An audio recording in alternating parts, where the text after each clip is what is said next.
पंचगंगा नदीवरील basket bridge, Shiroli ते उसगावपर्यंतचा पूल, सातारा ते कागल महामार्गाचं 6 पदरीकरण अशा महामार्गाशी निगडीत विविध विषयांबद्दल आज खासदार धनंजय महाडिक यांनी आढावा बैठक घेतली।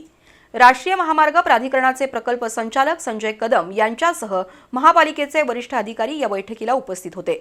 मंजूर झालेली सर्व कामं ठरलेल्या वेळेत आणि दर्जेदार पद्धतीने पूर्ण झाली पाहिजेत असं खासदार महाडिक यांनी बजावलं। सातारा ते कागलपर्यंतच्या महामार्गाचं 6 पदरीकरणाचं काम प्रचंड रेंगाळलं आहे। दुसरीकडे पंचगंगा नदीवरील बास्केट ब्रिज, शिरोली ते उसगावपर्यंतचा पिलरवरचा पूल, कागलजवळील लक्ष्मी टेकडीजवळचा उड्डाण पूल अशा विविध कामांचा आढावा घेण्यासाठी आज खासदार धनंजय महाडिक यांनी आढावा बैठक घेतली।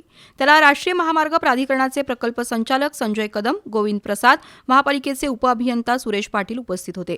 खासदार महाडिक यांनी सातत्यानं पाठपुरावा करून मंजूर करून आणलेल्या बास्केट ब्रिजची उभारणी पुढील 2.5 वर्षात होणं अपेक्षित आहे। त्यातून कोल्हापुरात प्रवेश करताना प्रशस्त आणि सौंदर्यपूर्ण रस्ता मिळणार आहे, तर शिरोली ते उचगाव आणि कागलजवळ होणाऱ्या उड्डाण पुलाचं काम येत्या 3 वर्षात पूर्ण होणं अपेक्षित आहे। तावडे हॉटेल ते शिवाजी पूल या शहरातून जाणाऱ्या उड्डाण पुलाचा आराखडा आणि तांत्रिक सल्लागारांची नियुक्ती याबद्दलही खासदार धनंजय महाडिक यांनी माहिती घेऊन सूचना केल्या।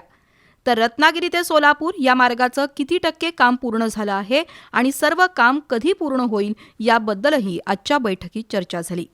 चोकाक ते रत्नागिरी या रस्त्याची सद्यस्थिती, शिवाजी पूल ते केर्ले फाटा रस्त्याचं रुंदीकरण, पेठ नाका ते कागलपर्यंतच्या रस्त्याचं रुंदीकरण आणि सातारा ते कागलपर्यंतच्या रस्त्याचं 6 पदरीकरणाचं काम गतीनं पूर्ण व्हावं, प्रत्येक काम दर्जेदार असावं अशी सूचना खासदार महाडिक यांनी केली।